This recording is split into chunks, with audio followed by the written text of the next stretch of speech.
Olá, chegou a sexta-feira, dia 23 de junho e estamos juntos em mais um assunto do dia aqui na tela da Rede Brasil de Comunicação e é sempre muito bom poder contar com o seu carinho e audiência de sempre. Hoje aqui no nosso programa vamos falar sobre obesidade infantil, então muita atenção ao tema que vai ser debatido nesta edição do programa. Atenção papais, atenção mamães, vamos ficar atentos às dicas e orientações que serão repassadas daqui a pouquinho com as nossas convidadas de hoje.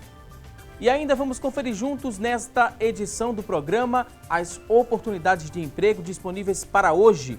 Tem também as notícias da internet sobre o tema, a enquete do dia, onde você daqui a pouquinho vai poder participar conosco. E tem muito mais coisas aqui no assunto do dia desta sexta-feira. O programa hoje está imperdível. E a obesidade não é apenas um problema estético que incomoda ali por causa da zoação, dos amigos. O excesso de peso, ele pode provocar o surgimento de vários problemas de saúde. Isso mesmo, como diabetes, problemas cardíacos e também a má formação do esqueleto. Cerca de 15% das crianças e 8% dos adolescentes sofrem de problemas de obesidade e 8 em cada 10 adolescentes continuam obesos na fase adulta. As crianças, em geral, elas ganham peso com facilidade, isso devido a fatores tais como hábitos alimentares errados, inclinação genética também, o estilo de vida sedentário e além de distúrbios psicológicos, problemas também de convivência ali com a família, entre outros que a gente pode exemplificar para compreensão melhor de você que está em casa. E olha só, para nos auxiliar e nos ajudar a entender mais sobre este tema, vamos conversar aqui no nosso estúdio com a doutora Daniela Coelho, ela que é endocrinologista do Instituto de Endocrinologia do Recife. Também vai reforçar o nosso bate-papo de daqui a pouquinho a Laís Torpe, ela que é nutricionista infantil e esportiva. Daqui a pouquinho vamos dar início ao nosso bate-papo, mas agora vamos acompanhar uma reportagem sobre o tema com Heloíse Monteiro. Confira! Muito além da estética e discriminação, a obesidade infantil é um dos problemas de saúde pública mais graves do século XXI. Ela está relacionada a uma série de fatores que comprometem a saúde dos pequenos, como os hábitos alimentares, atividade física, fatores biológicos, comportamentais e até mesmo psicológicos. Fomos conversar com a nutricionista infantil Amanda Guimarães, que nos contou como os pais podem detectar os primeiros sinais da obesidade. Os pais podem identificar que o filho está evoluindo com excesso de peso ou obesidade quando ele observa que o ganho de peso está muito mais além do esperado para a idade, quando ele observa que a criança tem estado com maior apetite, tem comido mais. Pediatra, endocrinologista, nutrólogo ou nutricionista. Todos esses profissionais podem diagnosticar e tratar a obesidade infantil. Procurar a ajuda de um profissional é uma atitude importantíssima quando detectados esses primeiros sinais. Como nutricionista, nós vamos fazer uma anamnese alimentar com o paciente e, além disso, a gente faz os dados, aferição de peso e de altura. Então, quando a gente tem esses dados de peso e altura, a gente coloca nas curvas de crescimento e essas curvas de crescimento que nós utilizamos, elas vão indicar se o paciente, se a criança, no caso, está com um peso excessivo e se já entrou na obesidade. Sobre o tratamento contra a obesidade infantil, acaba se tornando um estilo de vida, e isso não envolve apenas as crianças. O tratamento nutricional, ele se baseia em a gente tentar modificar o comportamento alimentar da criança e da família também, porque não adianta a gente querer conversar apenas com a criança e falar o que é importante, o que é saudável, se a gente não tem a ajuda e o suporte dos pais, porque os pais eles servirão como exemplo para a saúde dos filhos. Certo, a mudança de hábitos é imprescindível e isso acaba alterando um pouco a rotina dos pequenos. Já parou para pensar em como funciona a rotina de uma criança com obesidade? Porque a criança tem que comer frutas, tem que comer verduras, mas de repente os pais não consomem também. Então fica um pouco difícil da gente conseguir ter uma adesão ao acompanhamento se na família não se tem esse hábito também. Crianças com obesidade acabam tendo que lidar com a discriminação ainda bem cedo. Não é de hoje que o bullying acontece nesses casos. Sobre isso, a nutricionista comenta. Na verdade, os casos de bullying muitas vezes eles acontecem dentro das escolas, nas escolas, nos cursinhos, né? São os locais mais frequentes. E o que a gente recomenda é que a escola esteja preparada para conscientizar os alunos em relação a essa prática de brincadeiras, de apelidos, que podem deixar a criança cada vez mais triste e deprimida. Encontramos a Isabela levando o filho para fazer uma visitinha ao consultório da nutricionista. Ela se preocupa com a educação alimentar do filho, por isso procurou ajuda profissional. Tenho um filho de 5 anos chamado Lucas e ele não tem uma alimentação muito regular, não faz todas as refeições adequadamente e não procura muitas opções para suplementar isso, ele não se interessa por provar nenhum alimento novo. Então, por isso, realmente, que eu vim buscar ajuda profissional para ter um guia, para ver se a gente consegue melhorar essa alimentação. Agora, aí vão algumas dicas para os pais e responsáveis sobre a alimentação dos pequenos. O comportamento familiar positivo faz toda a diferença. O primeiro passo é que os pais possam também ter uma alimentação saudável. É como eu disse anteriormente, se em casa a gente não tem uma alimentação saudável, é difícil também para que a criança consiga ter uma alimentação saudável. Então, o primeiro passo é em casa, a criança precisa ser incentivada a isso, ela precisa estar motivada. Então, é a família também estar com motivação para seguir esse acompanhamento, colocar uma atividade que dê prazer para a criança, que ela tenha vontade de fazer e que isso surta um efeito, porque fazer uma atividade por obrigação acaba não dando certo. Assim como as mudanças alimentares que a gente vai fazer em casa. Tudo a gente vai fazer gradativamente para que seja mais simples possível, tanto para os pais como para a criança. Mas a mudança começa em casa. A mudança começa em casa, é possível sim, e é importante que essa mudança ela aconteça o quanto antes. Daqui a pouquinho vamos ouvir muitas outras dicas e também orientações, mas agora é o momento que a gente abre o espaço do programa para você que está em casa, venha interagir aqui conosco. Você pode já responder a nossa enquete. A pergunta de hoje é a seguinte: você que está em casa costuma controlar o que o seu filho come durante o dia? Você tem esse controle? Não tem? Liga pra gente faz questão de saber a sua opinião respondendo a nossa enquete através do 3424-1977, 3424-1977. Essa é a nossa linha interativa, você pode responder a enquete e também participar mandando alguma dúvida aqui para as nossas convidadas de hoje. Vem interagir conosco também através da internet. Acessa lá a nossa fanpage na internet, é facebook.com/assunto do dia. Nesse espaço você também pode deixar algum depoimento, pode também mandar alguma dúvida sobre o tema, como também você pode enviar essa pergunta através do nosso WhatsApp, que é o 99418-1206, 99418-1206. Mande aí quantas perguntas você tiver sobre o tema e daqui a pouquinho as nossas convidadas terão o maior prazer em responder as suas dúvidas. E as pessoas dizem muito, né, que as crianças obesas, elas ingerem grande quantidade de comida. Esta afirmativa nem sempre ela é verdadeira, pois, em geral, as crianças obesas, elas usam alimentos de alto valor calórico, que não precisam ser de grande quantidade para causar aí o aumento de peso.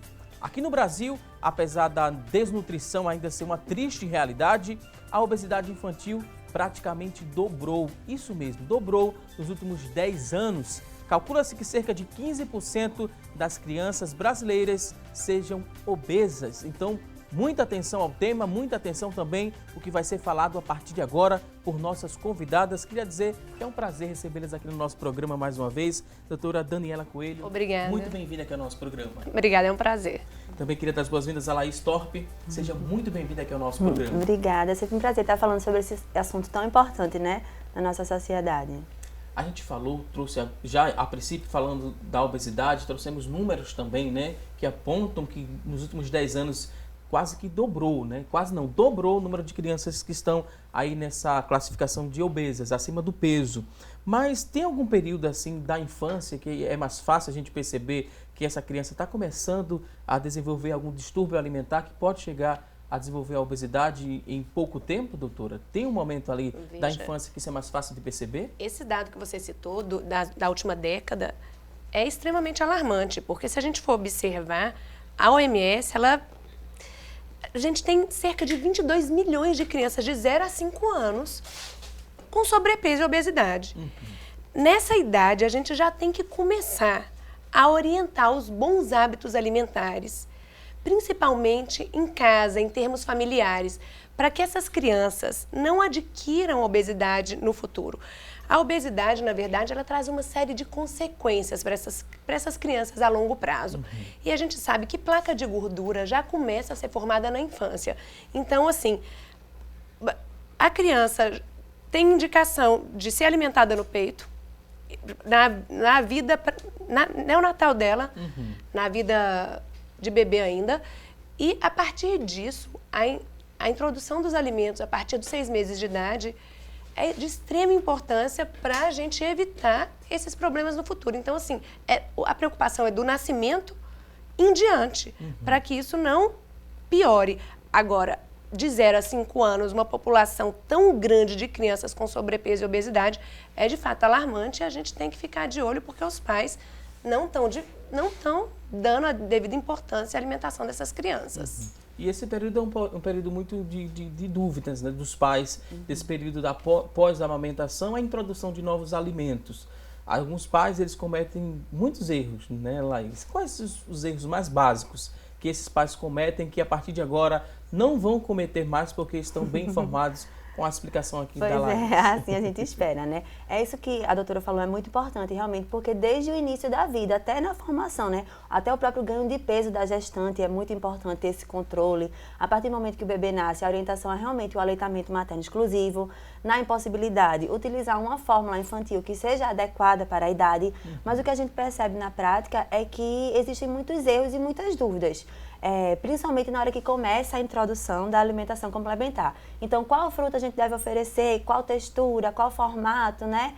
Será que pode comer as verdurinhas? Então, assim, a partir desse momento, assim, que por volta dos 6 meses, né, existe uma certa preocupação, existe uma procura da orientação profissional, mas quando a criança vai ficando um pouco maior, na fase escolar, que já tem aquela autonomia, né, aquele poder de pedir as comidinhas, que já tem um certo hábito enraizado, então se torna bem mais complicado, porque existe uma influência muito grande também, né, desses produtos industrializados, tanto na mídia como nos próprios supermercados, as embalagens. Então as crianças pedem muito esses alimentos e os pais às vezes ficam com essa dificuldade, né, de frustrar a criança, de dizer um não, né? E aí, às vezes, eles até acreditam que aqueles alimentos são saudáveis, porque muitas vezes o que tem no rótulo não é o que tem dentro do produto.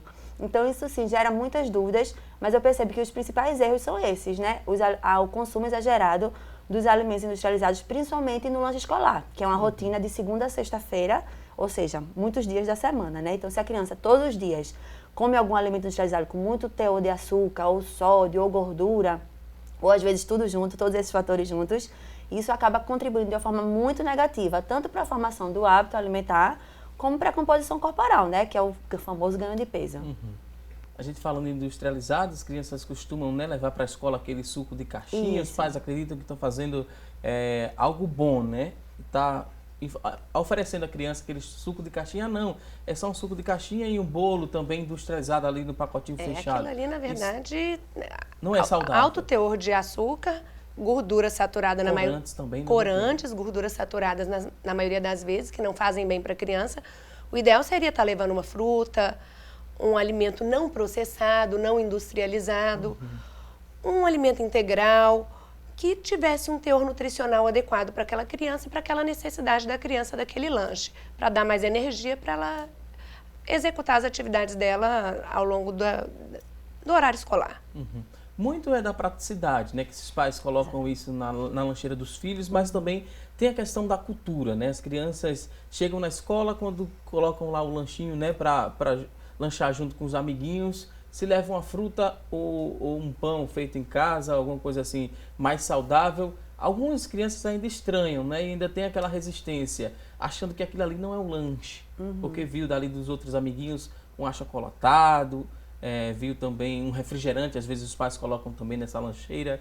Muito é da questão comportamental e tem que ser feito em casa. Algumas escolas às vezes estimulam, né? Oferecendo algumas opções, falando também para essas crianças da importância dos alimentos naturais, mas é em casa onde tem que ser feita essa diferença o quanto antes. É muito difícil trabalhar esse âmbito familiar em relação à alimentação, ou vocês acreditam que esse comportamento está mudando? Veja, na verdade, a gente no consultório conversa com os pais, principalmente, porque a criança não faz supermercado. Então, o que entra em casa depende do que os pais vão colocar em casa. Então, assim, tem que ter toda uma orientação, uma reeducação de hábitos familiares. Porque o que a criança vai comer tem que ser reflexo do que os pais comem. Se os pais não têm bons hábitos, isso vai se perpetuar em casa. Então, a gente tem que começar o trabalho da base, reeducando os pais, porque as crianças, na verdade, elas refletem o que elas veem em casa. Muitas crianças também, né, cresceram ouvindo ali se não está se alimentando bem, se não está ganhando peso, está muito magra, vai precisar fazer uma suplementação. Muita gente, por muito tempo, acreditava que gordura era sinônimo ali de saúde, né? Essa criança não está comendo muito, não está engordando, não está bem, está acontecendo alguma coisa. Chega ainda muito no consultório de vocês esse perfil de pais que querem passar alguma coisa para aquele filho se alimentar e ganhar mais peso, e aí pode morar um perigo também dessa busca, né, por ganhar peso, pode acarretar também na obesidade, porque são vários fatores que contribuem para a obesidade. Assim, o que a gente percebe é que existe uma expectativa muito grande dos pais com relação à alimentação da criança, né? Muitas vezes os pais querem que a criança coma pratos como se fosse um adulto. E, na verdade, o estômago da criança é pequenininho e a gente acredita e deve estimular que ela tenha essa questão do controle, né? Do autocontrole de fome, saciedade. Então, a gente precisa respeitar isso. Quem nunca ouviu, né? Só sai da mesa quando raspar o prato. Né? Isso é uma coisa muito comum. Mas, de certa forma, isso pode estar influenciando e alterando esse centro de fome e saciedade que nós, né, indivíduos, já nascemos com ele. Mas existe sim essa preocupação, né? Tem que comer mais. Mas eu sempre tento orientar que o mais importante é a qualidade da alimentação, né? Que dependendo do que a criança comer, às vezes a gente não precisa estar obrigando ou forçando a criança a estar comendo grandes quantidades ou o prato completo. Às vezes ela comeu aquele pratinho, não foi o prato completo, mas comeu metade, comeu um pouquinho de cada. É mais importante essa variedade, né? Que a criança se permita experimentar alimentos diversos, alimentos diferentes e alimentos do dia a dia, do que estar comendo um grande prato, mas comeu muito mais macarrão, comeu um pratão, mas foi só de purê, entendeu? É muito mais importante que haja esse equilíbrio e harmonia na apresentação da refeição. É preciso se alimentar do que o corpo precisa, né? Claro. Para desempenhar as atividades do dia a dia, tanto na criança quanto também nesse adulto, para que ele fique bem ciente. Sem dúvida. É bom lembrar também que as necessidades de um adulto e de uma criança são completamente diferentes e que isso, à medida que eles vão crescendo, vai se modificando. Então, não necessariamente a quantidade que os pais comem deve ser a quantidade que a criança come, por motivos óbvios, e oferecer várias refeições ao longo do dia, como Laís acabou de dizer, de boa qualidade, de bom teor nutricional, é mais vantajoso do que uma grande quantidade em si. E o que é levado em consideração na hora de chegar ao diagnóstico de que aquela criança está obesa, está acima do peso? Tem um cálculo matemático onde a altura é levada em consideração, o peso, tem uma fórmula? É precisa essa fórmula? Como é que a gente compreende? A gente calcula o índice de massa corpórea e no caso das crianças, como elas estão em fase de crescimento, a gente tem gráficos próprios, apropriados para peso e altura, de acordo com a idade cronológica daquela criança. Então, a gente faz os cálculos dessa massa corpórea, joga no gráfico e a partir de um percentil que a gente chama de 85, que é lá em cima, já considera-se um sobrepeso infantil. Agora a gente vai a um rápido intervalo, daqui a pouquinho tem mais assunto do dia. Até já!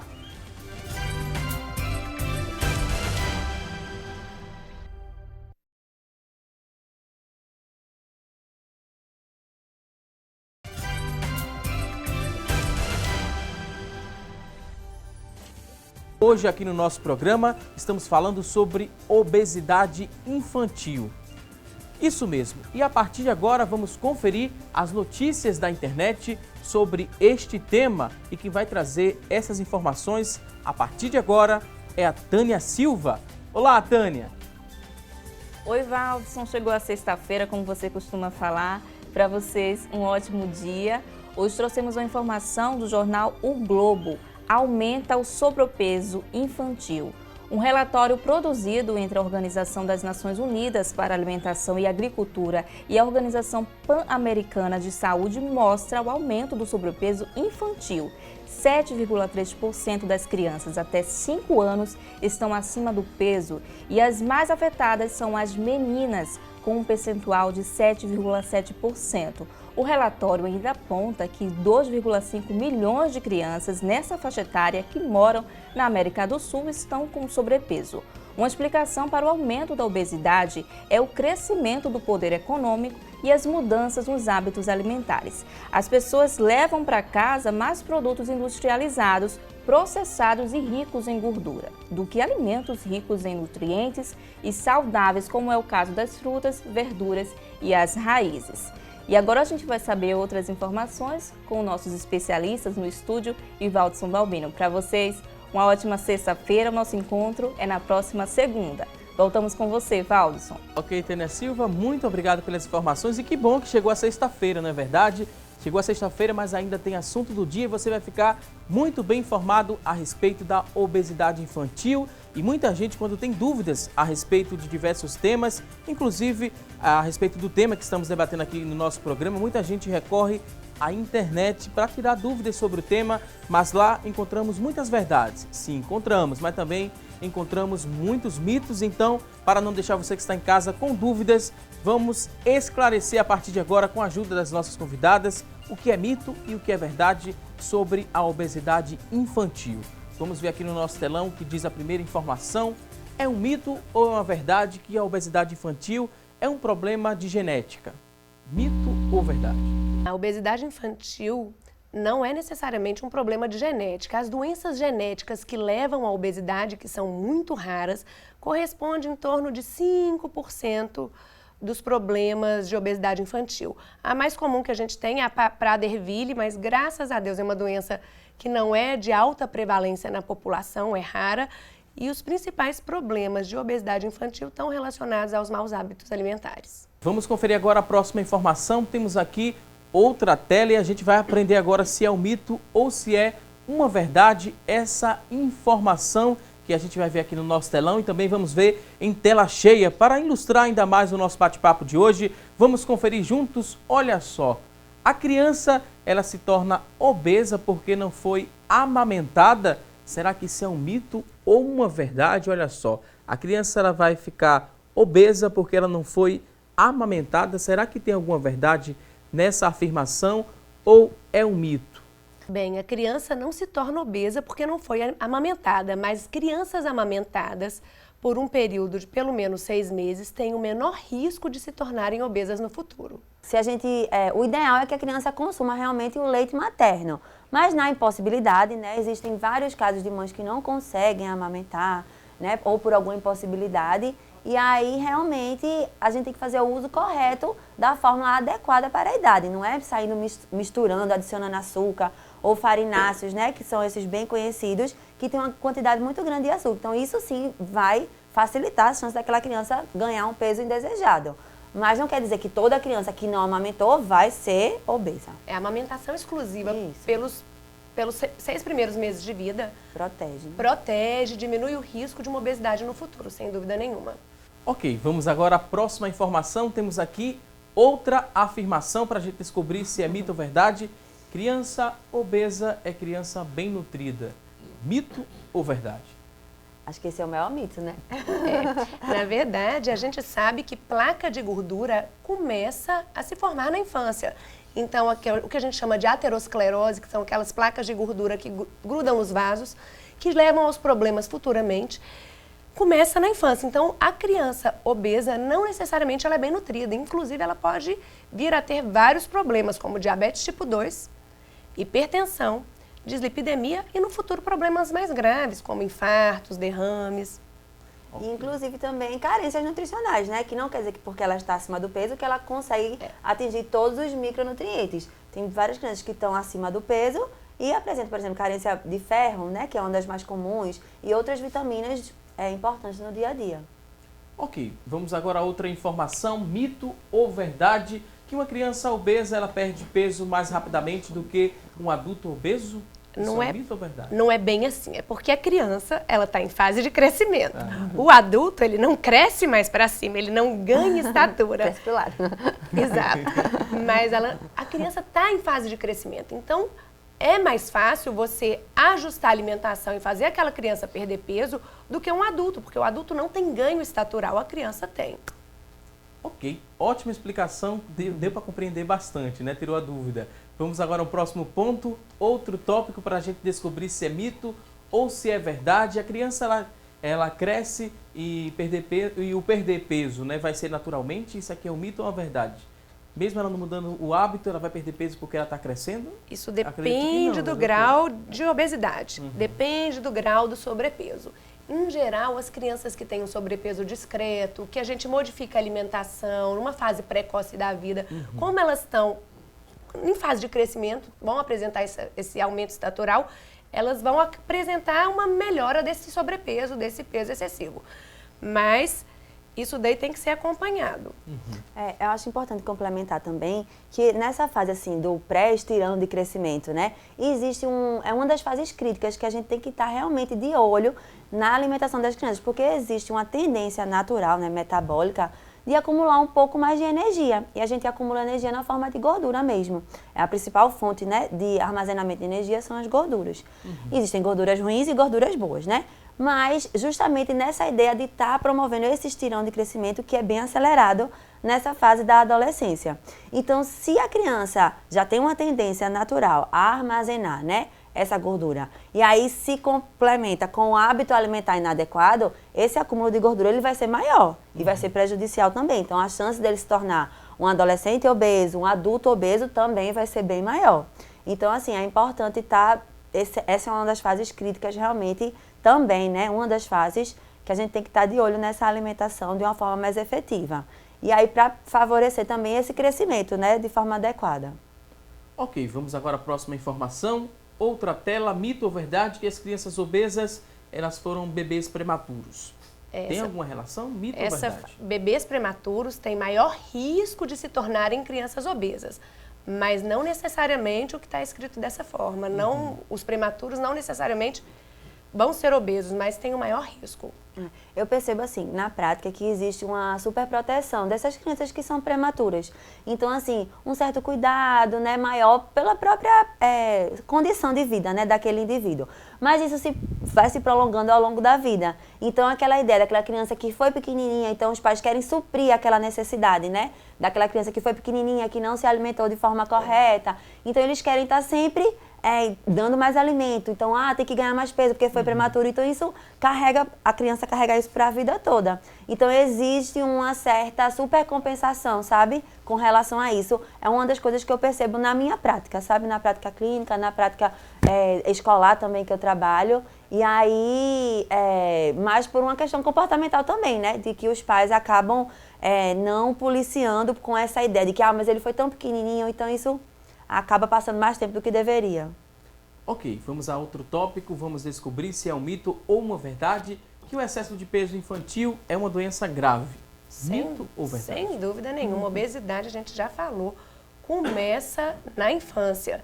Placa de gordura começa a se acumular, começa a criar os problemas no futuro a partir da infância. Então, tem que ser acompanhado de pequenininho. Observou que a criança está com sobrepeso, que está com dificuldade de perda de peso, que está com maus hábitos alimentares, uma criança sedentária, a gente tem que tomar as medidas para evitar problema no futuro. Ok, próxima informação, mito ou verdade, refrigerante, diet e guloseimas adoçadas artificialmente devem ser evitados? Com certeza. Mito ou verdade? Essa é verdade. Evitado sempre ou assim. Ou uma vez ou outra dá para liberar? Isso vai depender muito, assim, da faixa etária da criança também. Eu acredito que o quanto os pais conseguirem controlar a alimentação da criança e atrasarem a introdução desse consumo, né, desses tipos de alimentos industrializados com alto teor de açúcar, melhor.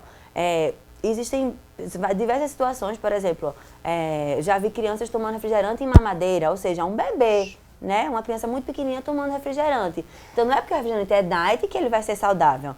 Como se o único problema do refrigerante fosse o açúcar, e não é. Né? Existem os conservantes, existem os corantes, e tudo isso também faz muito mal à saúde. Então, o quanto mais a gente puder atrasar a introdução desses alimentos na vida da criança, melhor. Não estou dizendo que é para proibir, porque chega uma faixa etária, inclusive, que a criança já tem a própria autonomia, já tem seu próprio dinheirinho, compra, né, onde vai nas festinhas de aniversário, mas uma coisa é ser de forma mais esporádica e outra coisa é ser na rotina. Existem alimentos que realmente não adicionam em nada na nossa vida, que é o caso do refrigerante, né? Mas como a gente entende assim que a própria situação, né, de um aniversário, de uma festinha, vou para o aniversário e não vou poder comer um pedaço de bolo, não é isso que a gente está falando. Até porque a alimentação ela tem muito da questão social, né? Também não é só o fato de se nutrir, é a questão de contexto, de trazer felicidade mesmo, de satisfação. Mas eu acho que tem que ser tudo de uma forma bem regrada e bem policiada mesmo, para não haver esse excesso. Porque esses alimentos realmente, eles devem sim ser evitados o máximo que puder. Refrigerante no nosso organismo retém muito líquido também, né, Sem doutora? dúvida, alto teor de sódio. Retém bastante líquido. Imaginar que um pai dá um refrigerante numa mamadeira é difícil. Inadmissível. Depois fica reclamando das consequências, né, doutora? Sem dúvida. Às vezes quer culpar até a criança de que está se alimentando exageradamente ou de forma errada, mas ali teve um incentivo naquela fase da vida, né, na infância. Uma das coisas que eu escuto, por exemplo, mas é porque ele pede, sim, ele pede, mas ele não tem o discernimento de saber o que é saudável ou não para a vida dele. Dificilmente a criança vai dizer, eu quero comer brócolis porque tem muita vitamina E. Ele não entende, né? Ele não é uma criança. Então, os pais que têm que estar informando e conscientizando a criança de que aquele alimento é importante naquela hora. Ok, vamos conferir agora a próxima tela. Temos aqui outra informação, mito ou uma verdade. Olha só, a dieta das crianças deve ser igual à dos adultos. Mito ou verdade? Mentira, né? Na verdade, a gente sabe que cada um tem uma necessidade nutricional. A necessidade nutricional das crianças varia de acordo com a fase de vida delas. E, à medida que elas vão crescendo, essas necessidades vão aumentando, mas sem dúvida nenhuma que crianças e adultos têm necessidades nutricionais diferentes. Ok, quer complementá-la aí? Eu acho assim que talvez uma forma de tornar essa frase verdadeira seria que a qualidade, né, da alimentação dos pais tem que ser boa para a das crianças ser também, né, igual a deles. Vamos agora à próxima tela, temos outra informação, mito ou verdade? As crianças precisam ter 3 refeições por dia. Isso aqui é um mito ou é uma verdade? Apenas 3? Eu acho assim que isso vai depender muito da rotina da criança. Tem crianças que são extremamente ativas. Então, de manhã vão para a escola, fazem esporte, então vai para o inglês, depois vai para um reforço. Tem crianças que têm todos os dias da semana alguma atividade esportiva que gastam muita energia. Fora o dia a dia delas, né? Que toda criança é ativa, né? Não existe essa criança que seja sedentária. Todas, pelo fato de estar brincando, né? Se exercitando, sempre existe algum tipo de movimento. Então, a gente, como nutricionista, né? Tem esse papel de estar adequando a alimentação e as refeições de acordo com a rotina daquela criança. Mas mais de 3, né? Dificilmente a gente vai fazer uma dieta só com 3 refeições. A gente, numa forma geral, né? Num padrão, a gente colocaria as 3 refeições principais e aproximadamente 2 lanches, que seriam no período da manhã e no período da tarde. Para entender na prática, é preciso a alimentação, porque o nosso corpo precisa de nutrientes para poder funcionar, para gastar energia. Né? Exatamente. Exatamente. Se a gente se alimenta e não gasta o que a gente se alimentou, né? É aí que a gente vai acumulando e vai crescendo barriga e outras coisas mais, né, doutora? Exatamente. Ok, vamos agora à próxima informação. Vamos descobrir se trata de um mito ou uma verdade, que os alimentos crus e duros, eles ajudam a desenvolver também a musculatura infantil? Mito ou verdade? Ali na infância é interessante esse contato da criança com o alimento cru, com a textura ali um pouco mais duro também. Isso vai auxiliar o desenvolvimento da musculatura dessa criança? Assim, eu acredito que aqueles alimentos muito processados, por exemplo, uma fruta, aí você passa no liquidificador, ou então feijão, arroz, passa tudo no liquidificador e faz aquela sopinha, acaba deixando o alimento numa textura menos, assim, mais rala, né, vamos dizer assim, de uma forma mais simples, e perde também a questão do teor nutricional também, principalmente das fibras. Então, assim, os alimentos in natura, por exemplo, as frutinhas, dá na consistência natural mesmo, a depender também da autonomia, né, e da fase da vida que a criança está. Se ela já tem os dentinhos, né, se já está maior, se já tem a habilidade de pegar e levar até a boca, é importante que haja, assim, realmente esse contato com os alimentos crus. Um exemplo bem prático, maçã com casca ou maçã sem casca. Tem criança que não quer comer de jeito nenhum maçã sem casca, porque sempre foi dado a maçã raspadinha, e isso vai ficando com 6 meses, aí depois está com 9, depois está com 1 ano, 2 anos, 3 anos. Menino com 5 anos comendo maçã raspadinha. Cheio de dente, com habilidade na mão, já dá para morder, né? Então, assim, tá incentivando realmente os alimentos como eles são e tentar modificar o mínimo possível. Ok, vamos agora à última tela, vamos descobrir se é mito ou verdade que os alimentos com corantes, eles causam uma série de alergias alimentares. Mito ou verdade? Sem dúvida nenhuma, causam uma série de alergias alimentares e, inclusive, o teor nutricional desse tipo de alimento é baixíssimo. Então vamos evitar o Deve ser evitado não só para as crianças, mas para as crianças e para os adultos. E é impressionante como o número de crianças com alergia tem aumentado, né? Com certeza. Alergias de diversas formas, não só alimentares. Às vezes alergias alimentares têm manifestação, por exemplo, respiratória. E aí às vezes fica difícil até de associar se é por conta de algum alimento. Mas o fato é que os corantes estão muito mais presentes na vida da gente do que alguns anos atrás. E coincidentemente as alergias também aumentaram muito a frequência.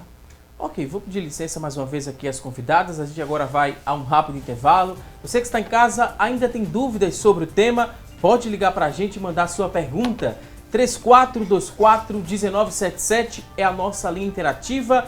994-18-1206 é o nosso WhatsApp. Aproveite a oportunidade aqui. Estamos com 2 profissionais experientes nessa área. Você pode mandar a sua dúvida aqui daqui a pouquinho. Elas vão responder ao seu questionamento, porque agora vamos a um rápido intervalo e até já!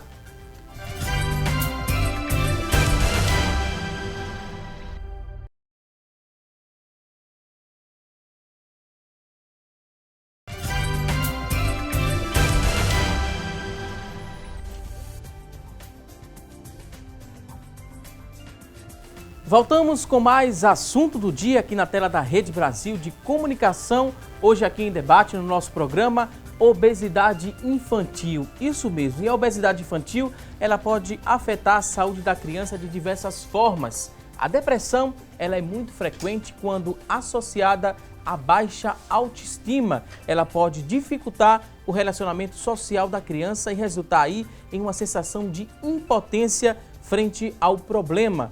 Estudos mostram que crianças obesas, elas apresentam uma tendência maior para desenvolver problemas psiquiátricos quando comparadas às crianças não obesas. Por isso, mais uma vez, a gente chama a atenção de você pai, você mãe, que está acompanhando aqui o nosso programa.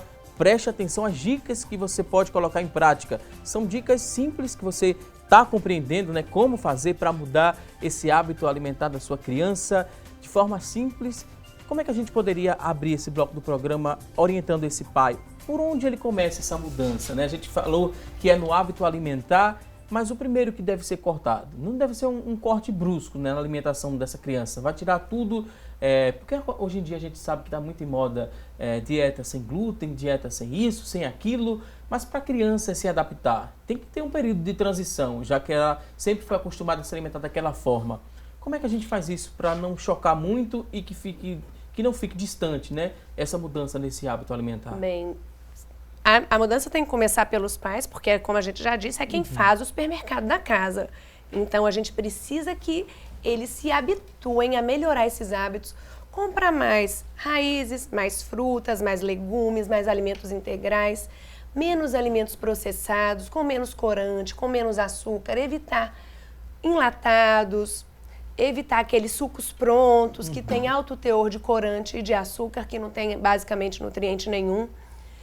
Enfim, tem que ser aos pouquinhos. E colocar a criança nesse contexto ajuda um bocado. Ajuda a adquirir bons hábitos, ajudar na feira, ajudar a preparar os alimentos. Enfim, isso dá uma melhorada nesse padrão dessa família e evita problemas no futuro. Quais os maiores vilões aí desse processo todo? Os alimentos que a gente poderia classificá-los como vilões nesse processo de obesidade? É assim, o que eu vejo mais de consumo, né, nos registros alimentares que a gente faz, é que eu percebo que as crianças consomem mais. São os achocolatados, né, aqueles de caixinha, tem um personagemzinho na frente que toda criança gosta, uma grande quantidade de açúcar. Tem esse apelo, né? Exatamente. Os biscoitos recheados, né? E também muitas crianças consomem biscoitos que não são recheados, mas também eles não são tão nutritivos quanto uma fruta, por exemplo. E aí, os biscoitos recheados, né? E os salgadinhos de pacote. Esses são os principais. O refrigerante também, mas é uma coisa que o pai já tem uma noção maior de que não é tão legal, né? Dá para criança, que tem que evitar, isso é um consenso, todo mundo sabe. Quem dá é porque acha que é besteira, mas todo mundo sabe que no fundo não vai fazer bem. Mas esses eu acredito que são os principais, assim, os alimentos que eu vejo mais comum na rotina alimentar. Os achocolatados, esses biscoitos, né? E os salgadinhos de pacote.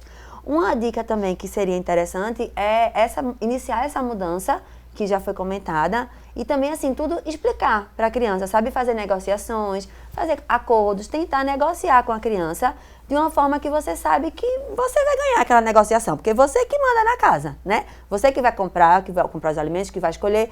Então, não comprar os alimentos, esses alimentos não estarem presentes, faz até com que a criança não veja. Então, ela não vê, às vezes ela esquece. Eita, nunca mais eu comi de repente, entendeu? Mas se tá vendo, de fácil acesso, vai sempre estar pedindo. Não vai ser uma imposição. Isso. Um diálogo. Todo mundo vai Exatamente. saber nesse processo. É você trazer a criança para junto de você. Explicar. Explicar. De uma forma fácil, né? Exato. Colocar ela no processo de preparação dos alimentos.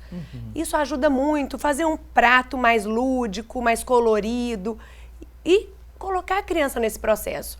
Explicar a importância, levar ela para fazer a feira, já ajuda um bocado. Algumas escolas também ajudam bastante, né? Sim, nessa formação, sem dúvida. Dessa consciência de que é preciso se alimentar de forma saudável. Não são todas, mas hoje em dia já tem várias escolas, acredito que quase todas aqui de Recife, de bom padrão, que tenham nutricionistas que organizem a alimentação das crianças. Um problema é porque, na verdade, nem sempre a alimentação dessas crianças é igual. Elas dão as opções saudáveis e não saudáveis. Quando a alimentação para todos é igual, isso facilita um bocado e ajuda no futuro dessas crianças em termos de evitar a obesidade infantil. É bom que exista, né, esse incentivo das escolas, Com porque certeza. o pai, ele traz, né, as opções em casa, quando chega na escola, vai até a cantina, a criança, quando chega lá, é tudo diferente do que o pai propôs para que ele se alimente, né? Isso. É bom que tenha essa responsabilidade. Exatamente. A gente tem que ser parceiro dos pais nesse sentido. Não é uma transferência. A escola vai ser responsável e muito menos, só os pais vão ser responsáveis. Porque tem criança que passa o dia todo na escola. Chega de manhã e só sai no final do dia. Então, não tem como a escola fechar os olhos para uma situação dessa. Porque a criança vai fazer pelo menos 3 refeições. Vai fazer o lanche escolar de manhã, o almoço e o lanche da tarde. Então, assim, a escola tem que ter esse papel realmente, né? Os pais, eu acho que tem que cobrar isso das escolas mesmo, de ter uma nutricionista que vai estar orientando, que vai estar, pelo menos, conduzindo melhor, incentivando as crianças a fazer esse trabalho. Então, quando os pais e a escola trabalham juntos, funciona de uma forma muito mais rápida, assim, a evolução é muito mais importante, assim, mais expressiva, a gente consegue notar mais. A gente trouxe no início desse bloco a informação de que muitas crianças, né, que têm obesidade, elas sofrem com depressão. Isso agrava ainda mais a situação desse quadro dessa criança, né, porque quando se associa também a baixa autoestima dessa criança, ela vai ter uma dificuldade de relacionamento com outras pessoas. Isso já é uma complicação da obesidade. Seria uma baixa autoestima que vai desencadear o problema da depressão.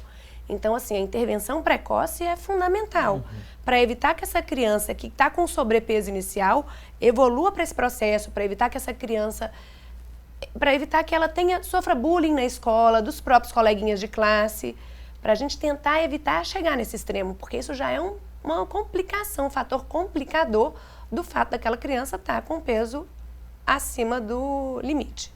A ansiedade também pode ser um problema para essa criança que tem a obesidade. Se ela é muito ansiosa, ela pode meio que tentar suprir, né, essa expectativa toda que ela tem de alguma coisa acontecer na alimentação. Ela pode se alimentar de forma exagerada por conta daquela situação que ela está naquele momento. A ansiedade também pode proporcionar isso? Eu acho que assim, é tudo uma questão de causa e efeito, né? O fato de não se alimentar bem vai gerar um ganho de peso exagerado. Aquela criança que fica acima do peso, ela começa a ficar com a autoestima baixa, que começa a não querer participar de determinados esportes porque tem dificuldade, não corre tão rápido quanto o outro amiguinho, dói mais o joelhinho, né? Tem mais dificuldade nessa questão da interação. E aí essa questão da não participação, né, num coletivo, acaba fazendo com que ela fique ausente daquele momento, e aí ela vai fazer o quê? Então eu vou ficar sentadinha vendo TV, ou então jogando videogame, e aí acaba a ociosidade, leva a essa questão do apetite, né? Não só em crianças, como em adultos também. E isso é um ponto super importante, porque a criança obesa, ela perde um pouco da sua identidade, né? Ela deixa de ser chamada pelo nome para ser chamada pelo apelido, apelidos pejorativos. Isso atrapalha muito, né? A gente sabe que nessa fase de infância e adolescência acontece muito essas situações. Então, isso vai repercutir ao longo da vida, porque vai ser uma pessoa com baixa autoestima, talvez com dificuldade, né, de falar em público, pode atrapalhar a questão de conseguir um emprego, né, dependendo do tamanho da obesidade, né, se for obesidade grau 3, a pessoa tem dificuldades motoras mesmo, de sentar numa cadeira, de passar em determinados locais. Então, assim, geram problemas em todas as áreas, não é só estético, né, como a gente já comentou. E é bom que fique bem claro que a criança ela não chegou naquele ponto, naquele estado, por conta própria. Existiu sim ali todo um contexto, seja o fator genético ou o fator dessa questão da alimentação, né, do hábito alimentar, que a família tem muita responsabilidade naquela situação. Sem dúvida nenhuma. O supermercado, quem faz são os pais. A falta de atividade física, hoje em dia, a gente não tem tanta liberdade de deixar as crianças brincando na rua como acontecia antigamente. A hoje, falta de segurança a também. violência, né, por conta disso. E as facilidades da vida moderna. Televisão tem controle remoto, a criança quer ficar no celular e no tablet o tempo todo. O gasto calórico nesse tipo de atividade é muito baixo. Então, a gente tem que restringir, é importante restringir a utilização desses eletrônicos por no máximo 2 horas, para evitar que essa criança fique muito sedentária, estimular uma atividade física diária, pelo menos 3 vezes por semana, 40 a 60 minutos, uma atividade dirigida ou não, ou brincadeira de criança mesmo, mas tem que ter a formação desses novos hábitos para evitar esses problemas. A gente tem aqui algumas participações já através do nosso WhatsApp, também através da nossa fanpage. Você tem alguma dúvida? 994 18 1206. Acesse aí nosso WhatsApp, deixe a sua pergunta, que a gente vai começar a repassar essas dúvidas a partir de agora para as nossas convidadas. E tem aqui a participação da Bruna Almeida. Ela quer saber que se a dieta vegetariana, a alimentação vegetariana é uma boa opção para uma criança? Veja só. Pode ser boa, mas não é fácil, né? É muito difícil a gente conseguir, né, se adaptar a uma dieta vegetariana. Existem algumas situações, por exemplo, no consultório já atendi pais que são veganos, né? E aí se torna mais fácil, porque se ele já tem uma alimentação dessa forma, a criança também vai ficar, já vai no embalo também, né, daquela situação, do contexto da família. A questão é indicado para a criança que quer emagrecer fazer uma dieta vegetariana? Não, né? A gente tem que fazer, dependendo da postura, essa questão do vegetarianismo, ela envolve muito mais do que isso. Muitas pessoas são vegetarianas por uma questão mais social, por umas causas animais. Agora, sim, para emagrecer é preciso ser vegetariano? Não. A gente precisa, sim, ter consumo de mais frutas e verduras na alimentação. Mas não quer dizer que para emagrecer precisa ser vegetariano, não consumir nenhum tipo de alimentos de origem animal. As orientações básicas do Ministério da Saúde são os consumos de todos os grupos alimentares, né? As carnes, incluindo carne vermelha, ovo, as carnes brancas, o leite e também os carboidratos, que vêm do arroz, do feijão, do macarrão, a batata, as verduras e as frutas, né? Que a gente já conhece. Então, assim, se a dúvida dela for para emagrecer, é necessário uma dieta vegetariana? Não. Se for uma questão que os pais queiram, que acreditem que vai ser importante, que querem seguir essa filosofia de vida, porque muda, né, muitas coisas na vida do indivíduo, pode ser sim, a gente consegue adaptar, mas realmente não é fácil adequar às necessidades nutricionais. Mas o organismo da gente ele é muito adaptável, então a gente consegue sim, né, fazer algumas alterações nutricionais para adaptar a necessidade da criança para o crescimento e desenvolvimento adequado. Ok, temos aqui outra participação. A Daniele, ela disse que tem um filho de 7 anos. Ele está com 28 quilos e 700 gramas. gostaria de saber se ele está obeso. Faltou falar a altura, né? Para a gente fazer Fica uma conta difícil para a rápida. gente calcular, porque a gente depende da altura da criança para saber se ela está com sobrepeso, obesidade ou se está com peso normal. Por exemplo, crianças que são bem altas, elas vão ser pesadas também, mesmo não estando acima do peso, porque a altura, né, também vai influenciar no peso de uma maneira geral. O peso da gente é tudo, é líquido, é massa corpórea, gordura, massa magra, altura, os ossos, né? Então, precisava de mais informações. Para ficar completo, né? Essa outra informação. O esqueleto também é levado em consideração porque o osso também vai pesar, né? Faz parte da massa magra. É o peso total, né, do corpo da gente. É tudo que tem no corpo da gente. Interessante, Sem né? dúvida. E quando a criança está acima do peso, quando está nessa fase de classificado como obeso, né? Essa criança, ela pode ter problemas no desenvolvimento do esqueleto, doutora? A gente Sem dúvida, se programa. sobrecarregar as Vai articulações. fazer o quê? Atrofiar ou ela vai crescer menos? Como é que a gente compreende Tem uma puberdade essa precoce, afirmação? né, também. Na verdade, crianças obesas aumentam o risco de puberdade precoce e problemas articulares. Nessa fase de obesidade e sobrepeso infantil são comuns porque sobrecarregam muitos membros inferiores, principalmente os joelhos. Então, são crianças que vão ter problemas para alguns tipos de esporte, vão ser crianças mais lentas, vão ser crianças que podem ter uma tendinite, uma artrite, inflamações com mais recorrência. Então, Isso é uma bola de neve, porque acaba fazendo com que a criança se torne mais sedentária. Né? Exatamente. Porque se ela sente dores ao realizar determinados movimentos, ela não vai querer. Ela vai evitar. E vai agravar ainda mais, né? Exatamente.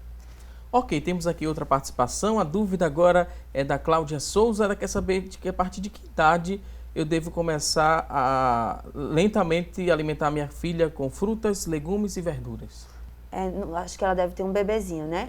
Geralmente em torno dos 6 meses. Algumas mães começam a introdução um pouquinho antes, porque, por exemplo, vai precisar trabalhar. Então, por volta dos 5 meses, a gente já pode iniciar essa introdução da alimentação complementar bem naturalzinha, né? Com as frutas, as verduras, de uma forma lenta e gradual. Mas isso vai depender muito da autonomia da criança. Tem criança que está nessa faixa etária, mas ainda não tem, assim, por exemplo, a autonomia de segurar o pescocinho, sabe? Ainda não fica sentadinha. Então, às vezes, não é só a idade. É como a criança se comporta naquela faixa etária. Então, se ela já fica sentadinha sozinha, né? Já consegue segurar o pescocinho. Nessa faixa etária de 5, 6 meses, a criança já faz isso. Inclusive, já tem até os dentinhos. Então, já mostrando o sinal de que ela está pronta para consumir alimentos. Se não tiver dentinho, também dá, porque a gengiva faz esse papel. Mas a gente tem que adaptar à realidade daquela criança. Então, se ela já tiver conseguindo ficar ereta, né, que diminui a questão do engasgo, já está por volta dessa faixa etária, seria indicado começar a introdução dos alimentos. Alguns pais falam também que dá para os filhos um pouco de tudo, né? Não dá tudo em excesso, mas dá um pouco de tudo. Tratando-se de criança, como é que a gente classifica esse pouco, né? Esse pouco seria o quê, por exemplo? Esse pouco de tudo depende do que se trata esse pouco, né? Na verdade, esse pouco a gente acredita que sejam as coisas que não têm um teor alimentar muito adequado. Então, evitar deixar para os finais de semana, para uma festa, para uma ocasião especial, esse pouco de tudo que não é muito saudável. Evitar que isso se torne uma rotina, porque isso invariavelmente não vai melhorar o teor nutricional daquela alimentação para aquela criança, não vai ser vantajoso para aquela criança, porque em geral são alimentos de baixo teor nutricional. E uma festinha, uma ocasião especial, não tem problema não, mas é evitar. A gente falou um pouquinho da desnutrição, que é realidade ainda no país. É mais grave a desnutrição ou a obesidade? Como é que a gente compreende? A gente vive nos dois extremos, né? Tem as carências nutricionais e tem essa questão da obesidade. Então, como resolver essa situação do Brasil, né? Onde tem uma extrema carência nutricional e um excesso de peso. E aí a gente percebe assim que a obesidade, ela está em todas as classes sociais. Pode ser classe social mais desfavorecida ou pessoas com poder aquisitivo maior, mas a obesidade está presente em todas as classes sociais, faixa etária, sexo. Então, assim, independe. Com relação a essa questão do que seria mais grave. Antigamente, as nossas crianças, elas morriam de fome mesmo, né? Chegavam pessoas, eu já trabalhei no SUS, então a gente via crianças com aquelas carências nutricionais de livro, né? Com desnutrição grave. Atualmente a gente percebe que isso diminuiu muito, só nos centros de referência mesmo que chegam essas crianças assim, por inanição mesmo, porque não tem alimento em casa. Mas a obesidade é muito mais frequente. Agora, crianças obesas podem ser crianças desnutridas. Isso. Crianças obesas não são necessariamente crianças bem nutridas, porque elas podem comer mal e isso vai gerar uma desnutrição, mesmo elas sendo crianças acima do peso. Ok, vou pedir licença mais uma vez aqui às nossas convidadas. Você que está em casa, tem perguntas ainda, pode mandar para a gente. 3424-1977 é a nossa linha interativa. 994-18-1206 é o nosso WhatsApp. Manda aí sua dúvida que daqui a pouquinho ela vai ser respondida, porque agora vamos a um rápido intervalo e até já!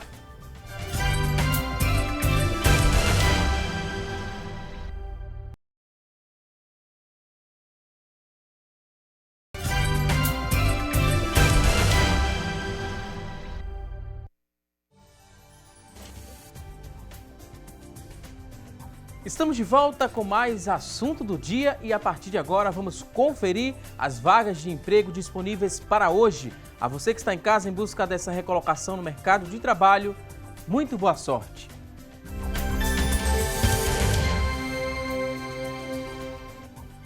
Vamos logo ao que interessa, vamos conferir essas oportunidades para hoje. Olha só, aqui no nosso telão a primeira vaga, uma vaga disponível para recepcionista em geral.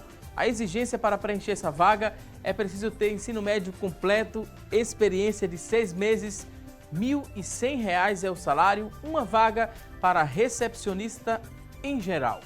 Próxima oportunidade de trabalho, vamos conferir juntos. Agora aparece uma vaga para eletricista. Eletricista, para preencher essa vaga é preciso ter ensino médio completo, experiência de 6 meses, R$ 2.800 é o salário, uma vaga para eletricista. Vamos conferir juntos agora a próxima oportunidade de trabalho. Uma vaga para auxiliar de limpeza, ensino médio incompleto é a exigência, experiência de 6 meses, R$ 937 é o salário, uma vaga para auxiliar de limpeza. Você que está em casa se interessou por uma dessas vagas, elas são do Sistema Público de Emprego, Trabalho e Renda. Ele fica localizado na Avenida Rio Branco, número 155. O telefone para contato, tome nota, é o 3355-2900, 3355-2900. A você que está em casa em busca dessa recolocação no mercado de trabalho, muito boa sorte! Agora vamos seguir aqui respondendo as perguntas. Chegaram dúvidas através da linha interativa e também através do nosso WhatsApp. Você que ligou, participou, preste atenção que vamos repassar a partir de agora a dúvida que chegou através do nosso WhatsApp. Daqui a pouquinho vamos conferir a dúvida da linha interativa, mas agora a dúvida do WhatsApp. Tem alguém que complementou aqui a pergunta, né? A gente fez uma pergunta aqui no bloco anterior do programa, que foi a dúvida da Daniele, que tem um filho de 7 anos, ele tem 28 quilos e 700 gramas e tem o quê? Ele tem aqui, deixa eu ver, ele tem 1,29 m. A gente não tem que jogar ele no gráfico de crescimento. E o gráfico de crescimento, eu não tenho ele aqui para a gente comparar se está tudo adequado. O ideal seria fazer isso durante uma consulta para a gente, de fato, averiguar e avaliar se essa criança está com desenvolvimento ponderostatural adequado, olhar no gráfico, ver como é que está esse crescimento, como é que ele está progredindo. Aqui fica complicado porque a gente não tem os gráficos, eu não tenho como colocar. Ok, temos aqui outra dúvida. A dúvida agora é da Lorena, ela que mora em Escada. Ela tem um filho que não gosta de carne nenhuma. Ela quer saber se isso pode prejudicar esse filho no futuro. O fato dele não gostar de carne de tipo nenhum. Essa questão das carnes, né? É muito comum crianças, principalmente crianças pequenas, não aceitarem a carne. Muitas colocam na boca, mastigam, mas não deglutem, não engolem. Talvez por conta da textura. A orientação seria tentar colocar de uma forma mais trituradinha, que facilite essa mastigação e essa deglutição de uma maneira inicial. Mas se isso persistir, eu tenho percebido que o próprio metabolismo dessas crianças, eles se adaptam. Então, assim, é como se as necessidades nutricionais, elas começassem a ser supridas com outros alimentos. Então, assim, a gente precisa realmente estar avaliando e acompanhando essa criança para dizer se está comprometendo ou não. Se pode ter algum tipo de carência nutricional, sim, porque as carnes são as principais fontes de ferro, né? Proteína também, mas não quer dizer que necessariamente vai ter. Precisa realmente estar acompanhando. Mas ela não desista não, ela continue oferecendo, continue ofertando, pode usar o ovo também como fonte proteica, mas o ideal é que, como a gente comentou, que ele consuma os alimentos de uma forma mais variada, não fique só em um representante daquela fonte alimentar. Temos aqui outra dúvida, a pessoa não quis se identificar, mas quer saber se o peso da mãe na gravidez tem alguma ligação com a obesidade infantil? Na verdade, o peso da mãe da gravidez pode gerar uma série de consequências para essa mãe futuramente, obviamente, mas principalmente para o bebê. Aumenta o risco de obesidade infantil, de diabetes gestacional.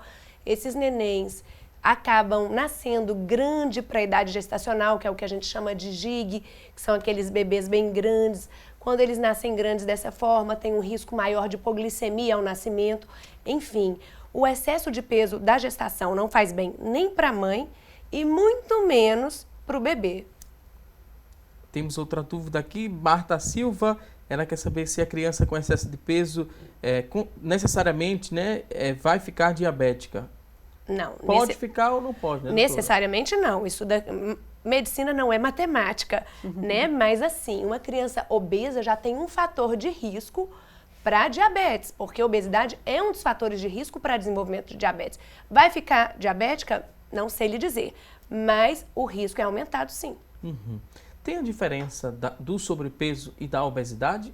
Sem dúvida. Vamos explicar um pouquinho para ficar mais fixo, quem está em casa nos acompanhando. Sobrepeso não quer dizer obesidade, não é a mesma coisa, né? Não, você tem a faixa etária do baixo peso, do peso normal, que a gente faz o cálculo de acordo com o índice de massa corpórea. Você tem um sobrepeso, que na verdade é um aumento de peso, que esse sobrepeso pode ser sobrepeso até um IMC de 30, e a partir de 30 a gente já considera um grau de obesidade. A obesidade pode ser grau 1, que é uma obesidade inicial após o sobrepeso, grau 2 e grau 3, que são aquelas obesidades mais graves. Ok, temos outra dúvida que chegou através da linha interativa. A gente vai conferir de quem é essa pergunta agora. A dúvida é da Maria Fernanda, ela que é do Ibura. Ela diz que tem uma neta que é magra, mas as suas taxas estão muito altas. A mãe dela, ela diz que é acima do peso, né? Tem obesidade e tem todas as taxas normais. Isso é comum acontecer? Isso pode acontecer, mas na verdade a criança magra não é necessariamente, como a gente já disse aqui, uma criança saudável.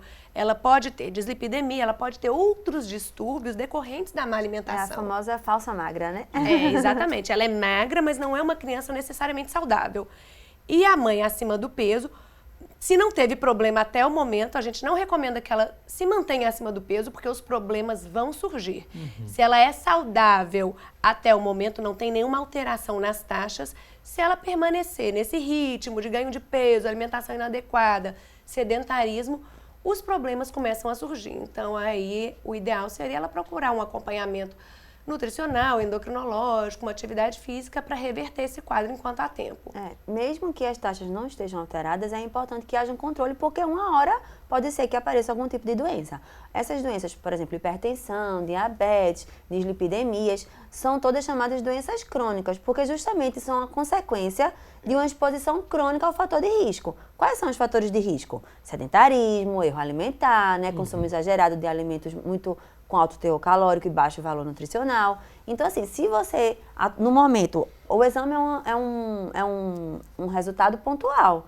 Então, se naquele momento não quer dizer que nunca vai aparecer, né? É importante que haja a correção dos erros alimentares para a prevenção, que é a melhor forma, né? Prevenir do que tratar. Com o passar dos anos, o uso da tecnologia, os avanços nos estudos, estão ajudando muito essa área da endocrinologia, doutora, no tratamento da obesidade?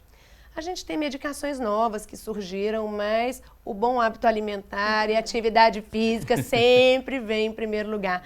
Medicações surgem, todo ano a gente tem um lançamento, tem medicações novas no mercado, tem pacientes que têm indicação, de fato, de uma ajuda medicamentosa, não é para todo mundo, obviamente, tem contraindicações, tem efeitos colaterais. Então, assim, na verdade, o bom hábito alimentar, a boa mudança de hábito, os bons hábitos adquiridos, a redução do sedentarismo, a melhoria do padrão alimentar na mesa, maior diversificação nutricional desses alimentos é sempre nossa primeira escolha.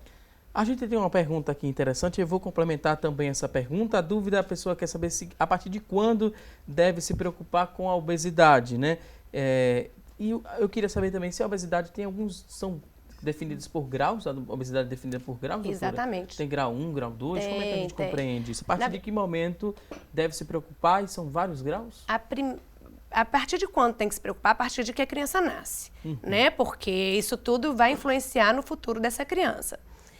E a obesidade, a gente tem exatamente o peso normal, o sobrepeso, que é um ganho de peso excessivo, mas não chega a ser um grau de obesidade mais grave. Acima de um IMC, que é um índice de massa corpórea de 30, a gente já considera aquele paciente obeso. E aí a gente tem o grau 1, que é de 30 a 35, o grau 2, que seria de 35 a 40, e acima de 40 seriam aqueles obesos mórbidos, obesidade grau 3. Que aí, nesse caso, a gente teria indicação de cirurgia bariátrica, uma intervenção mais efetiva para evitar os problemas metabólicos que esses pacientes, por muitas vezes, já vêm apresentando. Eu acho que o importante é realmente, como ela falou, é você se preocupar antes de se tornar uma pessoa obesa, né? É corrigir os erros alimentares, porque é muito mais fácil prevenir do que a gente está tratando, né? Lembrando que o tratamento da obesidade, deve envolver a mudança do hábito alimentar, mas algumas vezes necessita de medicamento, então tudo isso vai se tornando mais complicado, né? Sem dúvida. Ok, temos outra participação através da nossa linha interativa, a Lúcia Maria, ela que é de Olinda, ela mandou a seguinte pergunta: meu neto, ele tem 7 anos, mede 1,30 m, né, de altura, pesa 40 quilos. Ele está obeso? Sim, ele está obeso. A gente tem que colocar, de fato, ele na curva de crescimento para a gente quantificar esse grau de obesidade, mas essa criança merece uma intervenção, merece uma consulta com endocrinologista e com nutricionista para melhorar esse peso, esse ganho de peso excessivo dela. Outra participação aqui através do nosso WhatsApp, também não tem identificação. A pessoa diz que o filho gosta de comer muito pão com salsichas, mortadela e ovos. Quer saber se isso faz mal à criança ou posso continuar dando a ele durante as refeições? Ele diz que o filho está com 10 anos e pesa 43 quilos. Assim, como ela mesma falou, né? Ele come muito. Quando falou muito, a gente já pode ficar em alerta, né? Se ele come muito pão com esses alimentos embutidos, eles na verdade têm um valor proteico baixíssimo. Eles são consumidos como se fosse uma fonte de proteína, mas praticamente não tem, porque são realmente baixíssimo valor nutricional. Eles têm muito mais gordura, muito mais sódio, conservantes, para se tornar um alimento atrativo, mas valor nutricional mesmo não tem. Então, salsichas, mortadelas, embutidos e outros tipos, né, também desses derivados assim, de embutidos, são realmente de baixíssimo valor nutricional. Então, não ofertem para a criança achando que estão substituindo por uma carne. Por exemplo, no almoço hoje, ao invés de comer o filezinho de frango ou a carne, vou colocar uma salsicha. Ou então, vou colocar um nuggets, vou colocar um hambúrguer. Não, você não está fazendo um bom negócio. Esses alimentos, eles têm, além de ter muita gordura, ter muito sal, né? E tudo isso vai atrapalhar essa questão do ganho de peso e também vai mudar a questão do hábito alimentar da criança. Ela vai começar a preferir esses alimentos, ao invés de estar comendo os alimentos mais naturais. Então, realmente, não é indicado esse tipo de alimentação. Não deve continuar sendo ofertado de uma maneira rotineira. Exatamente. Alimentos ricos em gorduras e em açúcares, eles são muito palatáveis, são gostosos. Então, assim, evitar ao máximo para evitar esses maus hábitos na criança, porque alimento embutido, alimento industrializado não é o que a gente recomenda para uma alimentação saudável numa criança, não. É importante, assim, para a população entender que esses alimentos embutidos, eles não têm a melhor parte das carnes. As carnes são vendidas em partes, né? Tem... você vai no mercado, então você compra as partes das carnes. As sobras, os restos, até partes que não são alimentícias, né, são processadas juntamente com esses alimentos. Então, por exemplo, uma salsicha de frango, tem gente que acha que é mais saudável, mas se você ler, alguns produtos podem conter bicos, conter penas, conter unhas, porque o alimento é processado e misturado às gorduras, aos conservantes, para se tornar um alimento agradável ao paladar das pessoas, mas de forma alguma ele se torna um alimento saudável. Temos aqui outra participação através da nossa fanpage. Cristiane Alves, ela diz o seguinte: uma dieta com o básico, o feijão com arroz e alguma carne, frango, algum bife, né? Ou então ovos, isso diariamente faz com que a criança ela tenha uma alimentação saudável? O tradicional feijão com arroz e um acompanhamento, uma carne, seja carne de frango, ou um ovo, ou um bife de carne bovina. Isso quer dizer que diariamente essa criança está alimentando de forma saudável ou não? Assim, esse pratinho que ela falou ficou um prato aparentemente bem legal, né? Tem o representante das leguminosas, que é o feijão, tem as verduras na salada, o arroz, a carne. Então, assim, ficou um prato harmonioso, né? E um prato equilibrado. É importante, de qualquer forma, que haja uma variedade na alimentação. É uma das regrinhas da alimentação saudável. Adequar a quantidade, a harmonia do prato e a variedade. Então, também não adianta todo dia comer a mesma coisa. Mas o bom feijão com arroz, ele consegue ofertar, né, os aminoácidos necessários que uma criança e um indivíduo, de uma maneira geral, precisa na vida. Por isso que a gente diz que é uma combinação perfeita, né? Arroz com feijão. Então, se ele está comendo isso todos os dias, que bom. Parabéns para a família que está conseguindo fazer isso. Ok, vou pedir licença aqui às convidadas para a gente conferir o resultado da nossa enquete. Hoje fizemos a seguinte pergunta. Você que está em casa costuma controlar o que o seu filho come durante o dia? Olha só, 67% das pessoas que ligaram para a gente, participaram, disseram que sim, que costumam ter esse controle sobre a alimentação dos filhos. 33% disseram que não. A você que ligou e participou, muito obrigado pelo seu carinho e audiência. Agora estamos na reta final do programa. É o momento de agradecer aqui as convidadas pela participação e abrir espaço para o último recado. Laís Torpe, ela que é nutricionista infantil e esportiva. Muito obrigado por sua participação, Laís. O espaço está aberto agora para as considerações finais. Fique à vontade. Eu que agradeço. É sempre um prazer estar passando um pouquinho da informação, né? Estar respondendo essas dúvidas que vocês têm, para a gente conseguir melhorar realmente essa situação, esse cenário que a gente vê de obesidade infantil, de obesidade nos adultos. Então, assim, é sempre um prazer. Espero que tenha sido clara nas informações. E qualquer dúvida que vocês tenham, né? Podem mandar as perguntas que a gente vai estar sempre disponível para estar respondendo.